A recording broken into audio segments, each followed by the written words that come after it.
एक मिनट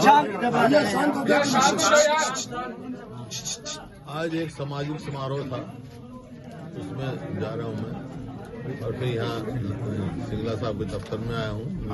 दफ्तर खुला है कांग्रेस पार्टी का और एक हमारे पुराने मित्र उनसे मिला। अच्छा, एक मामला चल रहा था यूजीसी को लेकर जिसपे सुप्रीम कोर्ट ने रोक लगा दी। क्या मानना है, क्या मकसद था सरकार का इसे लाने के लिए? और फिर देखिए, कोई मकसद का सवाल नहीं, सवाल ये है हमारे को न्यायपालिका पे पूर्ण विश्वास है और वो जो फैसला करेंगे ठीक ही करेंगे। सरकार को भी कोई फैसला लें सोच समझ के लेना चाहिए। क्या लगता नहीं इससे समाज में बंटवारा, समाज को बांटने का? देखिए, मैं बता रहा हूँ ना, सब न्यायपालिका पे हमारे पूर्ण विश्वास है और वो नतीजा आएगा, सामने आएगा, तो स्टे है उसके ऊपर। अच्छा, एसवाईएल को लेकर लगातार मतलब 6 बैठक हो चुकी हैं हरियाणा और पंजाब के मुख्यमंत्री की। लगता है कि कोई नतीजा निकलेगा इसका? सिर्फ लोगों को गुमराह कर रहे हैं। बैठक कोई मायने नहीं है बैठक के। किस बात की बैठक करें, मैं समझ से बाहर है। भाई, जब एक फैसला सुप्रीम कोर्ट देश का उच्चतम न्यायालय ने फैसला सुना दिया है कि ये जिम्मेवारी केंद्र सरकार की और पंजाब सरकार की है एसवाईएल खोदने का, हम कोई वो थोड़ा ही कर रहे हैं, हम तो अपना हक ले रहे हैं। तो आगे कोई बात ही नहीं। अब किस बात की वार्ता कर रही है? सुप्रीम कोर्ट से बड़ा तो कोई कोर्ट नहीं है। सुप्रीम कोर्ट से फैसला हो चुका। ये फैसला 2002 में आ गया था सुप्रीम कोर्ट का। फिर पंजाब सरकार ने एब्रोगेट कर दिया जो फैसला हुआ था। 3 प्रदेशों का और प्रधानमंत्री दस्तखत थे।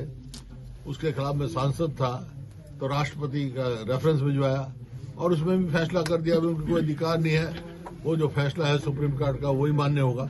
अब बैठक किस बात की हो रही है? सिर्फ लोगों को गुमराह कर रहे हैं। हुड्डा साहब, क्या कहना चाहोगे? मनरेगा का नाम चेंज कर दिया। एक मिनट समझे नहीं, इसका मैंने असेंबली में भी कहा था। जब ये 2004 में रेफरेंस हुआ, उसका फैसला 2016 में आया कांग्रेस के इसके हरियाणा के हित में। उस समय अपना उस समय के मुख्यमंत्री खट्टर साहब थे, श्री मनोहर लाल खट्टर थे। तो उस समय उन्होंने मीटिंग बुलाई थी, सर्वदलीय मीटिंग, मैं भी गया था। तो उस समय ये फैसला हुआ था कि राष्ट्रपति से मिलेंगे जो फैसला इम्प्लीमेंट कराने के लिए और प्रधानमंत्री से मिलेंगे। प्रधानमंत्री से मिलने आने की जिम्मेवारी खट्टर साहब की थी। राष्ट्रपति को तो हम मिल लिए, प्रधानमंत्री जी तो आज तक नहीं मिले।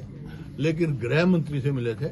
उस टाइम राजनाथ जी गृह मंत्री थे और वहाँ सारे सुप्रीम कोर्ट के वकील भी आए हुए थे, अटॉर्नी जनरल भी आए हुए थे। वहाँ मैंने सवाल पूछा था, भाई अब इसमें क्या हुआ है?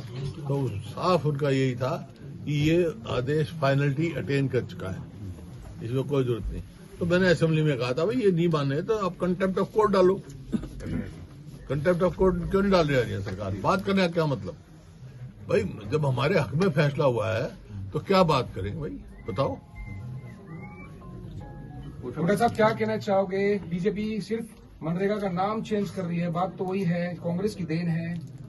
मनरेगा का नाम नहीं, नाम से कोई बात नहीं हमारे को, लेकिन वो स्कीम ही बंद कर रहे हैं। हरियाणा में मनरेगा के 8 लाख रजिस्टर्ड वर्कर हैं और इन्होंने एक साल में दिया कुल 2100 लोगों को 100 दिन का वो।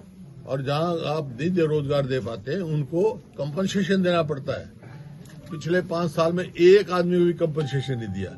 इसका मतलब साफ इनकी थी ये स्कीम न करें। और इसका कौन नुकसान है, किसका नुकसान है? इसमें नुकसान है जो मनरेगा काम करते हैं उसमें 90% शेड्यूल कास्ट और बैकवर्ड क्लासेस के गरीब आदमी। लाडो लक्ष्मी योजना में लगातार बदलाव किए जा रहे हैं, क्या कहेंगे? नीयत दर्शाता है। कहा था सबको देंगे 18 से लेके 60 साल तक, उसके हिसाब से 2,13 लाख हम बीपीएल में थे, तो 85 लाख महिलाओं को मिलना चाहिए ना। आज कितने को मिल रहा है? कभी आएंगे कहीं नहीं, 1 लाख को में तो कर दी, फिर कह दिया जिसके बच्चे फर्स्ट क्लास लेंगे उनको मिलेगी। सिर्फ ऐसे अड़ंगे अड़ाने हैं जिससे देना ही ना पड़े कुछ। हुड्डा साहब, अभी लखन सिंगला जी ने कहा था नया दफ्तर खुला है, लेकिन जब तक शुद्ध नहीं होगा, जब तक पवित्र नहीं होगा, जब तक उनके भगवान हुड्डा साहब नहीं आएंगे। आज आप पहुंचे हैं, क्या बोलेंगे? मैं किसी का भगवान नहीं, मैं सब मेरे वो भगवान साथी- मानते हैं आपको? मैं इनका ये जो हमारे साथी है, कार्यकर्ता है हम कांग्रेस के।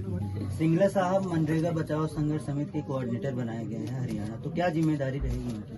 जिम्मेवारी रहेगी जो इसका जो मूवमेंट चलेगी, एक हम पूरे देश में जो मनरेगा को चलेंगे उसमें जब करेंगे। जैसे ये सरकार 3 कृषि कानून भी लेके आई थी किसान विरोधी, उसमें पूरे देश के किसान खड़ा हुआ, वापस लेना पड़ा ना। आज पूरा देश का मजदूर खड़ा होगा, जिसको जिनके पेट पे लात लगी है वो खड़े होंगे, तो सरकार को मजबूर करेंगे। कांग्रेस को बूस्ट करने का काम कैसे करेंगे सर? 12 साल से पावर में नहीं है कांग्रेस, उसको आज आपके दौरे से क्या फर्क पड़ेगा? मिलेगा? लोगों का जनहित की आवाज उठानी है, लोगों की समस्याओं के साथ, लोगों की जो समस्या है उनकी आवाज उठाएंगे, लोगों के साथ खड़े हैं और उनकी लड़ाई लड़ेंगे। बुड्ढा साहब, आप जैसे बोला कि मनरेगा खत्म करने की कोशिश है, तो क्या मकसद है सरकार का कि सिर्फ कांग्रेस की स्कीमों को टारगेट करना है या गरीबों को भी टारगेट करना है? गरीबों को ही है नुकसान। तो भाई लाभार्थी कौन थे? लाभार्थी मनरेगा में 90% शेड्यूल कास्ट और बैकवर्ड कास्ट है, तो उनके पेट में लात लगेगी ना। सिंगला साहब कुछ बोलेंगे? आपने अनुमान दिया है।